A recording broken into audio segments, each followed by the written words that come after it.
Assalamualaikum warahmatullahi wabarakatuh. Perkenalkan, saya Dr. Muhammad Arfid Suhada, Dr. Arfid. Pada kesempatan kali ini, saya akan mencoba menerangkan kepada teman-teman sekalian bagaimana cara merawat luka dekubitus. Sebelum saya akan masuk kepada simulasi bagaimana cara memberikan edukasi kepada keluarga dan pasien merawat luka dekubitus, saya akan menerangkan sedikit apa yang dimaksud dengan luka dekubitus.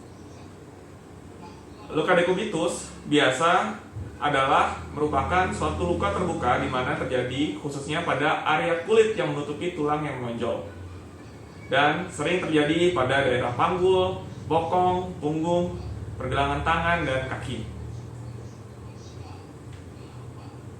Jika terjadi penekanan pada terutama daerah-daerah itu, maka oksigenasi pada daerah yang mengalami penekanan itu akan menjadi terhambat.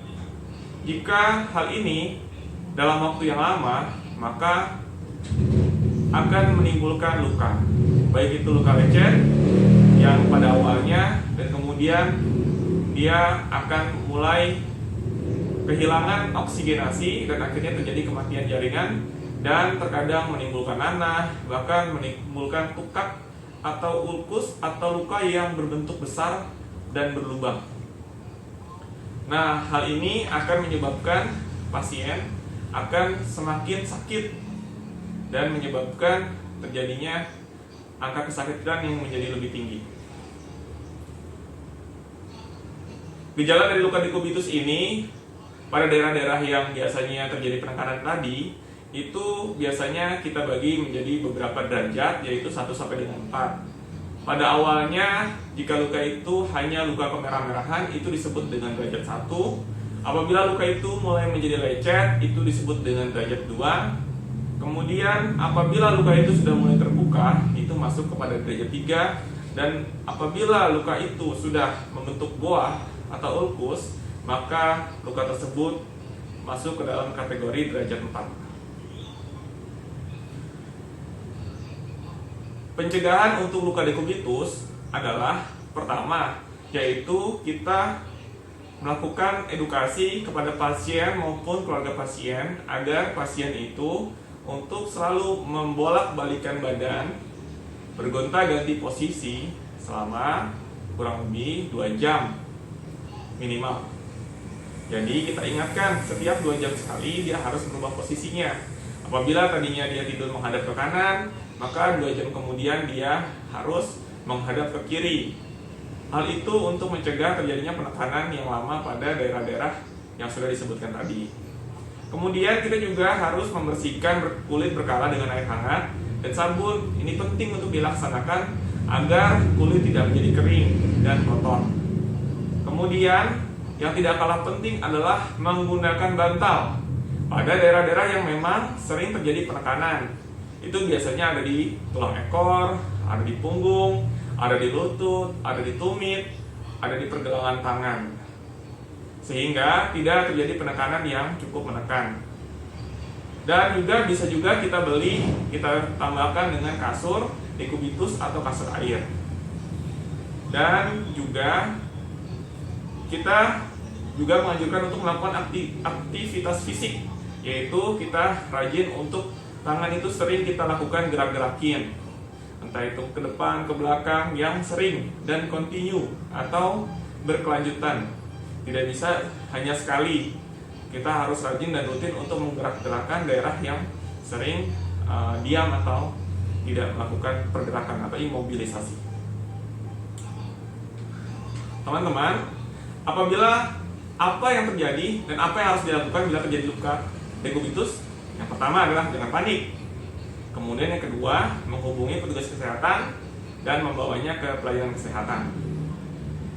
Oke, mungkin itu penjelasan dari saya. Selanjutnya kita akan menyaksikan simulasi bagaimana mengedukasi kepada pasien dan keluarga pasien tentang luka dekubitus. Terima kasih. Selamat menyaksikan. Assalamualaikum. Waalaikumsalam. Ibu, Bapak, perkenalkan saya Dr. Arfid, dokter jaga pada hari ini. Bagaimana kabarnya? Ya, kabarnya masih begini terus, Dok, selama sebulan ini. Oh, iya. iya. Jadi tiduran aja dok. Paling bolak-baliknya juga gitu-gitu aja. Oh iya. Ini Bapak stroke ya Bu ya? Iya. Iya. Udah ada 1 bulan ya Kurang lagi 1 Kurang bulan. Iya. kurang lebih 1 bulan. tiduran aja ya. Iya. Mau Bapak bergerak? Mau. Oh, tapi gimana? Sering nggak dia sering bergerak? Jarang sih maunya tiduran aja. Oh, jangan ya Pak ya? Coba Iya. saya lihat dulu. Iya dok. Oh, ini sudah mulai ada luka ya Pak ya di daerah. Iya. Ya, di daerah bokongnya sudah mulai ada luka, di kaki sudah mulai ada luka. Ibu, ini nggak boleh seperti ini ya Bu ya. Iya dok. Nah, ini namanya luka dekubitus atau luka karena tidur yang lama ya. Jadi memang Bapak harus sering bolak-balik ya Pak ya. Iya dok. Ya, kalau ini luka ini terus didiamkan, maka dia akan menjadi borok Bu. Kalau dia sudah jadi borok, dia akan menimbulkan infeksi baru ya. Ya Pak ya. Iya dok. Jadi nanti untuk pencegahannya Ibu Bapak harus rajin membolak-balikan badannya. Iya. Nah, sekarang kan posisinya kan ke sebelah kanan. Iya. Nanti setiap 2 jam minimal itu harus membolak-balikan badannya ke Iya. kiri 2 jam ya. Iya Setelah dok. 2 jam kemudian dibalikin badannya lagi ke kanan ya.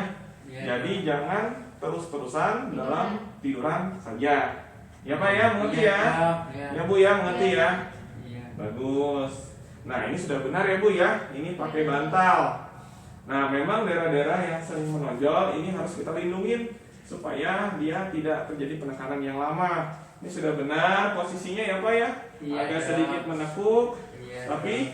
yang paling penting setiap hari ya. Kalau bisa mungkin setiap jam.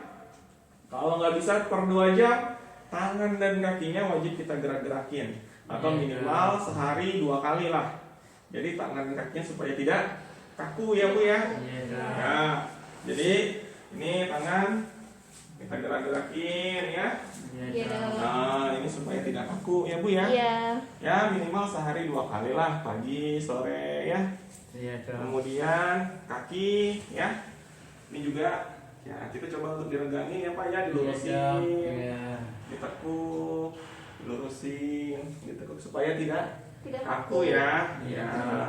Kemudian kalau posisi istirahat, tadi saya ulangi lagi, setiap 2 jam sekali wajib posisi badan dibolak-balik. Dan tidak lupa kebersihan. Minimal sehari 2 kali harus dilap ya, minimal dilap, dibersihkan, jangan sampai ada yang kotor. Dan Iya. kalau bisa mungkin untuk daerah-daerah yang tertekan penekanan kita bisa kasih dia baby lotion, atau yang paling penting adalah dia bersih, jangan sampai luka itu kering. Iya Ya. Iya, dok.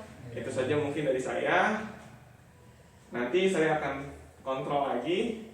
Bapak yang sehat ya, obat diminum yang teratur. Insya Allah. Ya, tadi nasihatnya jangan dulu. Ya. Insya Allah. Oke, ini yang lukanya sudah mulai luka nanti kita kasih salep, dirawat supaya lukanya cepat sembuh. Sembuh. Oke, baik, terima kasih Ibu. Iya, sama-sama. Terima kasih ya, kasih Pak. dok. Terima kasih, dok. Iya.